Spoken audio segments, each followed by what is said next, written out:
When I became president of the Calgary Labour Council in 1979, one of my first duties was to sign the papers for the sale of the old Labour Temple on 11th Avenue. It was sad. There's a lot of history in that building, but it had simply grown too small for us. The decision had been made because most of the major unions had already moved out. This is a complex job because the temple was financed by selling a lot of shares to workers and their unions for $1. We had all of the names of people who had shares.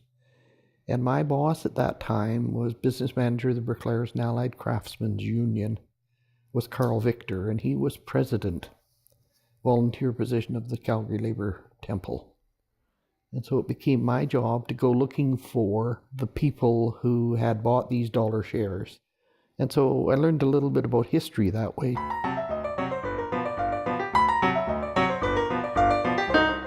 In the early years of the 20th century, Calgary was known as a radical centre. When the industrial workers of the world, the Wobblies, were made illegal by the federal government, their Canadian branch met at the Labour Temple to reconstitute themselves as the One Big Union.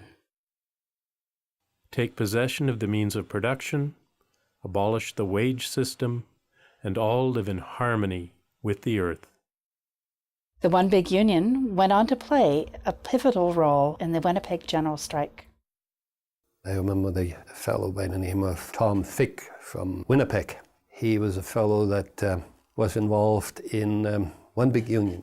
And the first time I met him, and I was a little bit shy, he says, "Don't worry about some of the fellows," he says. "Your day will come," he says. "I know your day will come.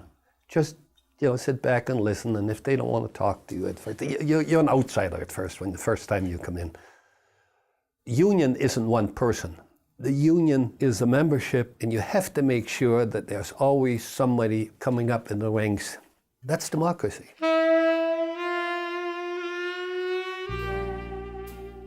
Depression and drought. That was the 1930s in Alberta. Farmers faced blowing dust, and workers endured the breadlines. In 1932, they came together at the Labour Temple to find a political solution. The organization they formed was the Cooperative Commonwealth Federation. Its constitution was formally adopted the next year as the Regina Manifesto. No CCF government will rest content until it has eradicated capitalism and put into operation the full program of socialized planning which will lead to the establishment in Canada of the Cooperative Commonwealth.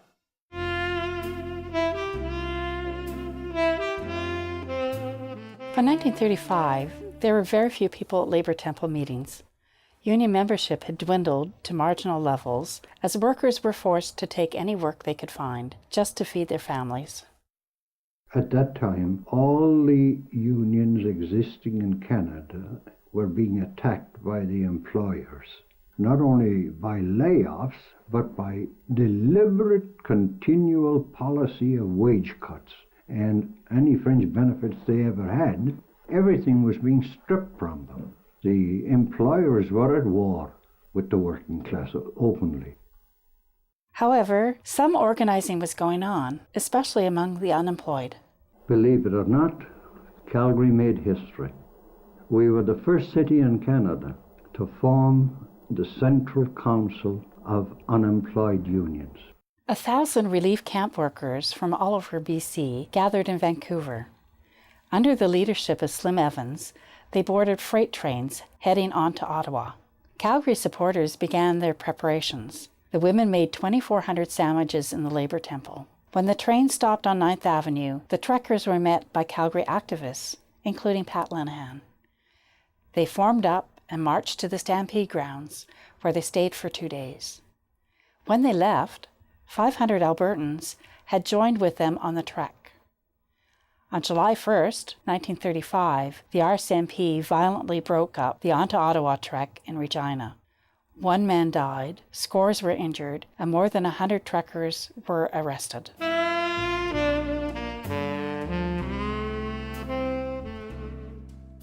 By 1938, the Great Depression had dragged on for almost a decade. Workers were looking for radical solutions, including communism. The party decided that I should run in the election for an aldermanic seat A committee was set up embracing the unemployed organizations and the party itself, and we discussed the question of under what ticket I would run. The majority finally decided that I should run as a people's candidate. The unions were still practically no membership, but the leaders were CCF Labour people. They, of course, had their headquarters in the Labour Temple. Through private talks, we got it arranged.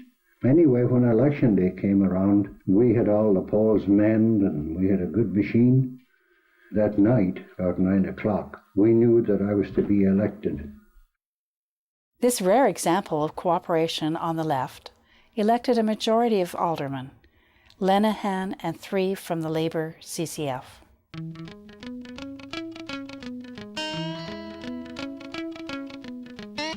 By the 1950s, the McCarthy era of communist witch hunting had brought a chill to the Labour Temple. It was very tough in those days, especially for me, because I was what I consider a progressive left-winger, and most of the delegates were right-wingers. And when I first started going there, the back row was always nice and comfortable. You could see the whole thing from the back row. So I started sitting in the back row, and there was guys like Dave Worthing, and there was a whole bunch of other people there that were the same way as me. I realized after a while we all felt the same way. It didn't take me long to realize the officials of the Calgary Labour Council didn't think the same way as we did. So we used to deliberately bring up motions to create debate on the floor. And believe me, there was debate on the floor. And the right-wingers got so fed up with us one day. A motion was made and passed that the back row be eliminated. And that may God strike me dead, I'm not telling you that, exactly what happened. So as soon as that happened, Dave and all of us, we just got our chairs and moved forward one. There was a big row there empty, but we were still the back row. In 1954, the Labour Temple gained a second story. It has absolutely gorgeous terrazzo steps when you come in the front door. The foyer and the steps up and down are terrazzo, and it's almost a lost art nowadays. The offices were not large. You were a bit crowded. The atmosphere was marvelous. Carpenters, Labour Council, painters, IBEW 254 and 348. The building trades had an office there. Plasterers had an office there. When I first went there, the Alberta Federation of Labour had an office. And when you went down the stairs, after coming in the front door, tucked under those stairs in a closet-sized room were the New Democrats. And like any given time of day, you could go and visit with somebody, and there was always people coming in there and visiting. I learned a lot there.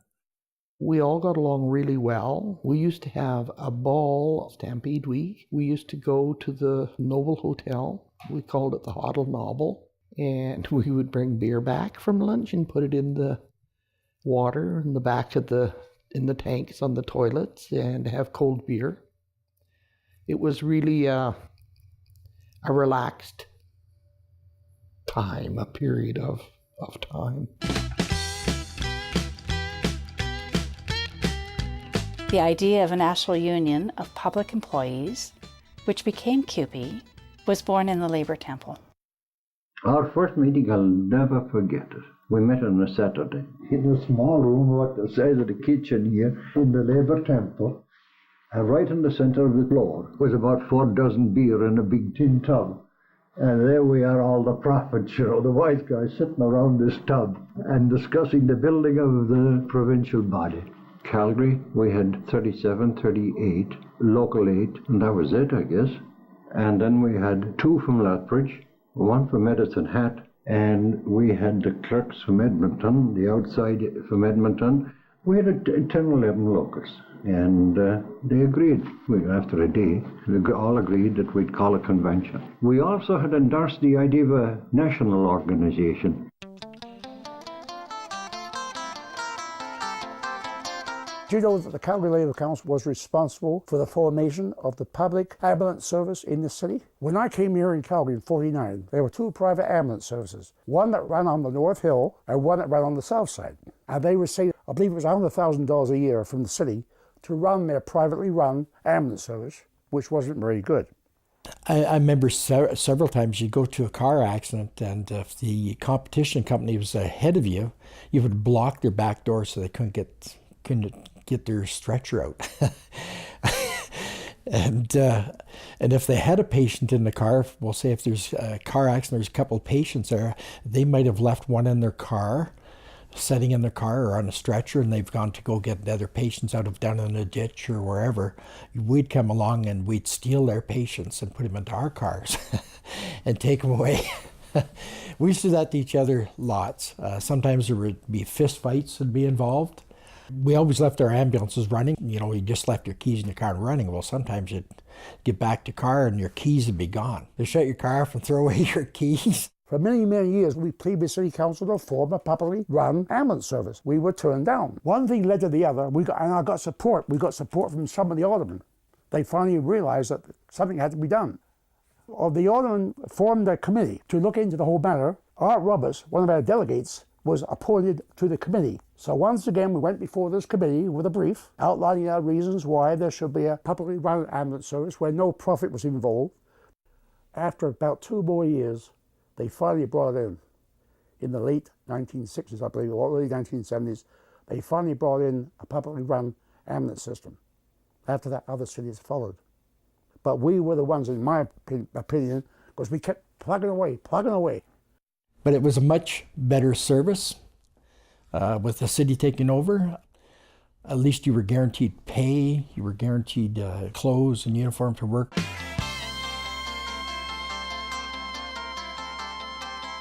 The Labour Temple continued to be a centre for municipal politics, but the legacy of the Cold War had shattered the unity on the left.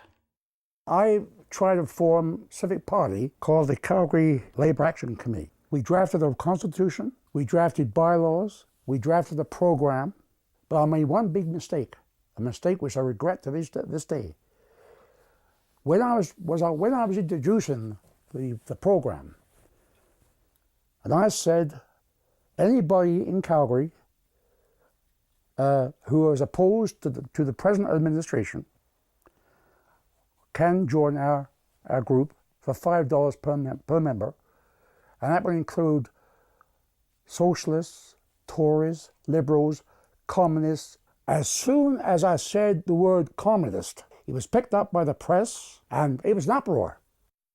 On the Sunday, we were going to meet on the Sunday, a special meeting to form the party.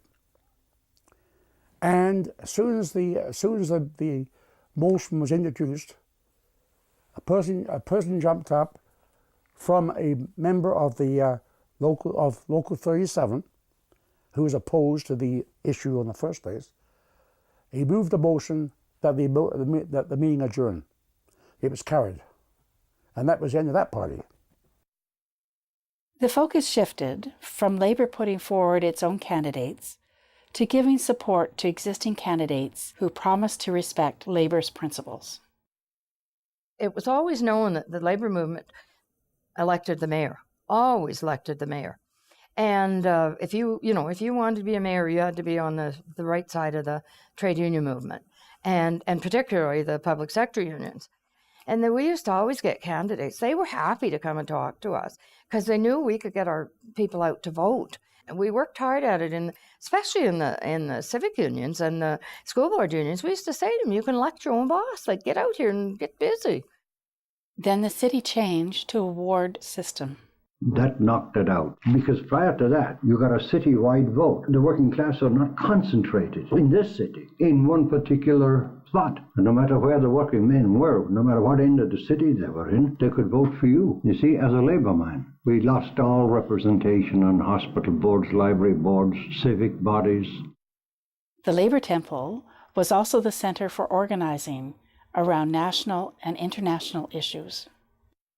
When Trudeau brought in his wage and price control, all it was wage control. There was no control over prices, but there sure as heck was on wages. I organized the march when Cesar Chavez came into Calgary, and me and Dave Worthing, I believe, met him because he was asking for help, and we did the best we could. Twice a year, the Labour Council would run their schools at the temple. We would run maybe 6 or 7 different subjects. Would be public speaking, parliamentary procedure, negotiations, politics, health and welfare, these things. I found it very, very thrilling and interesting because you did learn a lot of stuff. And you were exposed to these people that you weren't always exposed to through your local union because the men went everywhere.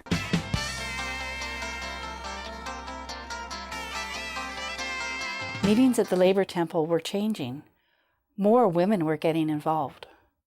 It was up until about 1970 and it was both the city of Edmonton and the city of Calgary. You had to quit if you got married because they assumed that your husband would look after you, that you didn't need a job.